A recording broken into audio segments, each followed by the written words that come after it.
Guys, minasan konnichiwa. Again, this is going to be a react, and because it's going to be Valentine's very, very soon.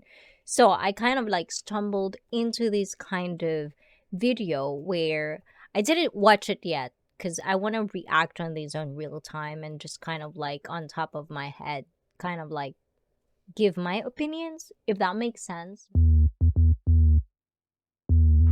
Right now, if you click this one, we're just gonna watch something about reasons dating in Japan supposedly is hard for foreigners. So, kind of wanted to have a glimpse of how it's like because for me, it's like I've said this many times. It's been years of living in Japan, like most of my adulthood, my dating life, maybe well, I dated early, but most of it is like I've lived in Japan for a long time and really like this is real. Like a lot of people doesn't believe me, but you have to believe me. Like I've never dated a Japanese.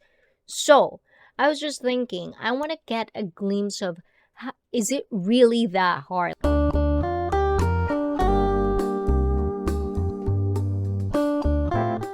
I get it. Me too. But dating here as a foreigner is a lot harder than you think. Oh right. Hi, it's me, Jonathan DLC. You may be asking, why is this strange man sitting on the floor looking miserable, eating an entire tub of ice cream? Well, Valentine's Day is... The thing is, what is it with ice cream and being depressed and being heartbroken? It's like, what's with the ice cream all about? I mean, I get it. Like, I do have or I do want an ice cream every time I work out. Like, after I work out, all I can think sometimes, not all the time, of course, sometimes it's like, this is a good time for me to eat ice cream. But I've never really had that. Like in the mainstream, you always see like people that are heartbroken. They would have that kind of like, I want to eat like a whole bowl of ice cream. But I never really understand that reasoning. I have come to a conclusion. I'm doomed. No, not really, but there are a lot of challenges that you have to overcome if you want to date here in Japan. So I've gathered my thoughts and experiences, and I've come up with some surprising reasons why dating in Japan as a foreigner kinda sucks. We'll get into it. You meet a cute girl. She looks like she's in her early 20s, my age, and you kinda hit it off. The more you talk, the more curious you are about... Okay, guys, let me know. Does he look like 20s to you? Or does they look like 20s to you? I don't know. Like, I just kind of wanted to know. This is the thing in Japan. It's like, it's gonna be amazing that sometimes you'll meet like a cute looking woman, but you would be amazed of how old they are because I don't know. I think it's kind of like stereotypical that we Asians really do age pretty good. But I don't know. Let me know in the comments down below. Are you taken, or are you single and ready to mingle? Then, as you're talking, she offhandedly informs you that she's actually 37, married, and has 2 kids. I said that! I said that! Haha, yeah, kids, that's great. Wanna make more? Now, this is not an attack on Japanese people, far from it. Japanese people just tend to age very gracefully. They look younger for much longer. The only issue with that, really, is you have to play a very annoying game of, are you 16 or are you 40? And it's a game you can't win because they're almost never in between. Every single woman I meet here seems to have been married for a long time and has more kids than a 19th century Dust Bowl family. I actually just said that, and I've talked about this with, like some of, like guys that I've known, and especially if they're foreigners.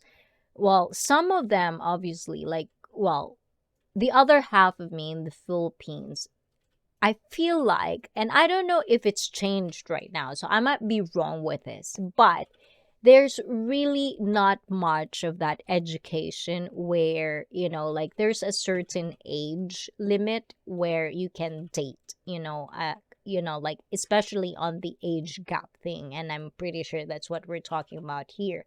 But, like having dealt with, like American culture, I think they're more educated when it comes to like there's a lot of guys that actually look into the age, like they really like make a big deal of if you were around 20 and if you're dating like, a minor, it's not allowed. But in the Philippines, for whatever reason, growing up there, it just seems to me like age doesn't really matter, in a sense that even if you're a minor and you're dating someone that are in adulthood, there's really nothing wrong with that. So I don't know, but it's a thing in Japan. It's like, like we can come up with, like when I was like in my, like,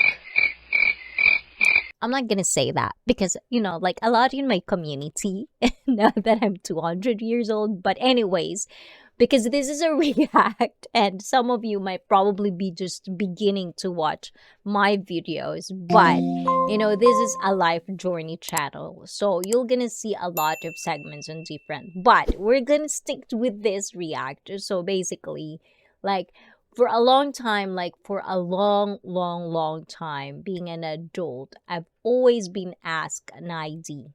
Even here in Japan, because I guess I look like a minor to a lot of people.